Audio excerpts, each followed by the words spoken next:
How do you know it's time for a change to supersize and grow your business? Sharon Horne-Ellstrom here, and our idiom, our expression today is time for a change. And that got me to thinking about, okay, we know that time for a change means that you are at a decision point. It's time to change something. You're ready to change or do something differently than you've been doing, either in your business, we're talking about growing and building our business, or in your life. Maybe you want to change your status in life. Maybe you want to change what you're doing. But you somehow come to the conclusion that it's time to make a change. Now, as part of this idiom, I like to look up what are similar words for change. And I found a little piece that said, what are 20 better words for change than the word change? Because a lot of people have an emotional attachment or detachment to the word change. Many times when we hear the word change, we immediately shut down and don't want to change. We resist change. Other people embrace change and just go with the flow of it. But I thought it was interesting, the different words for change, and I'd be curious if any of these resonate with you, or if you like them better than to say change. There's a couple of them I actually like better, and I think I'm going to start adopting in my discussion about change. I work with change a lot. I would say change is about 90% of my job, working with different businesses and different organizations and different individuals to grow and build and supersize their business. Change is, of course, almost always a part of that. If they were doing everything they needed to do to create the business and the life they want, they wouldn't be talking to me or someone like me. So what are some of these words? And then I would love you to share in the comments below how you know, what triggers, what for you indicates that it's time for a change. And I'll share a couple of the ways that I know it's time for a change for me. First, I'm going to cough. So, what are some of these different terms? And I'm just going to go through the list that I found. And I'd love to know, do you like some of these better? And I'll probably share the ones I like better, because I like to share what resonates with me. So, change. How about development, advance, adjustment, diversity? Diversity for me, with respect to using as a substitute for change, is pretty much a stretch, because everybody's already different, right? Another word for change is shift, transition. I like transition. Transition implies change, but it's a gradual change. It's not like a dramatic change. Like COVID-19 was not a transition. It was a dramatic change for the vast majority of us. Variation. I like variation. Switch. Switch to means kind of the opposite, like flip switch, but that's a possibility as well. Revolution, not necessarily the change that many of us want, but sometimes we need a revolution, a revolutionary change, right? Especially if we're creating products and services to help people make massive changes in their lives. Reversal, again, depends on the situation, whether that's a good substitute or not.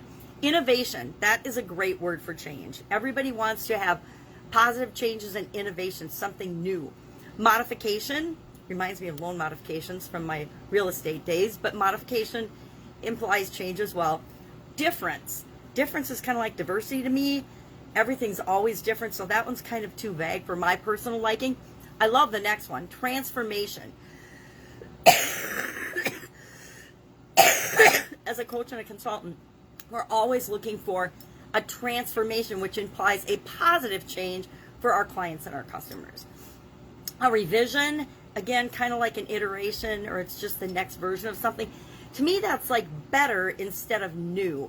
I always want to find something new and innovative to create versus just a better version of something that already exists. Although I am an avid believer in continuous improvement.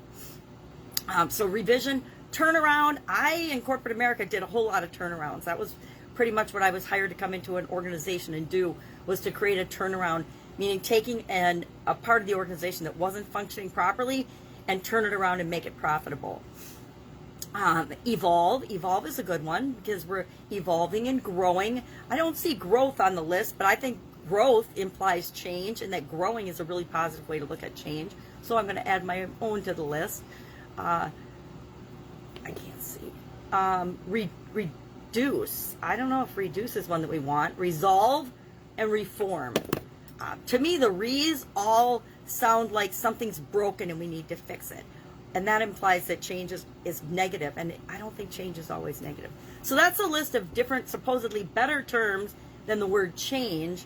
Curious what you think about that list, which ones resonate with you. I shared the ones that resonate with me and that I like. But again, it always depends on the situation. that you're using the term in. It has to fit, just like everything else. It has to fit the discussion. It has to fit what you're talking about. You can't make everything a transformation if you're really coming in and you're, resolving a problem. That's not the same as a transformation. Might be a transformation, but it probably isn't. So don't, try to manipulate people by saying, we're going to, transform this situation. No, we're going to solve this problem. We're going to fix it. So let's be honest with people and make sure that we're fixing it. So how do you know for yourself in your business when it's time for a change, when something needs to change?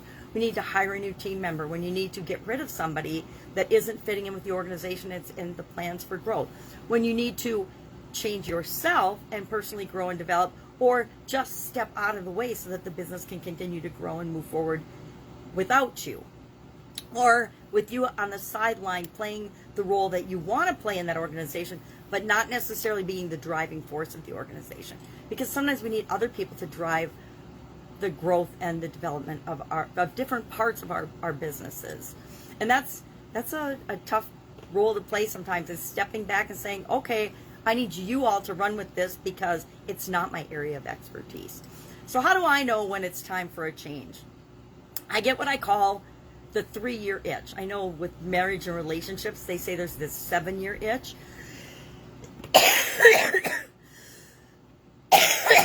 Excuse me, still fighting a cold. And I'm not sure if that's true or not. I don't remember feeling an itch every 7 years in my marriage. But obviously, since I'm not married anymore, I knew at some point there was time for a change. So how do you know when it's time for a change? With me, with respect to business and professional development and different businesses and industries I'm in, I start to, at about the 2-year mark, 2.5-year mark, get twitchy and itchy, and I feel like there's something more and that I need to be doing something more. And so I actually get a feeling that it's time for a change. And I'll battle it for a while, and I'll continue to put systems in place to take care of what I'm currently doing before I launch into the new thing. But about every 3 years, I get that feeling. So for me, how do I know when it's time for a change? I feel like something is off or not quite right. And whenever I feel that, then I start looking for solutions, looking for changes in whatever term we want to call them. And I start then making steps toward the change that is in the direction I want my overall business and life to go.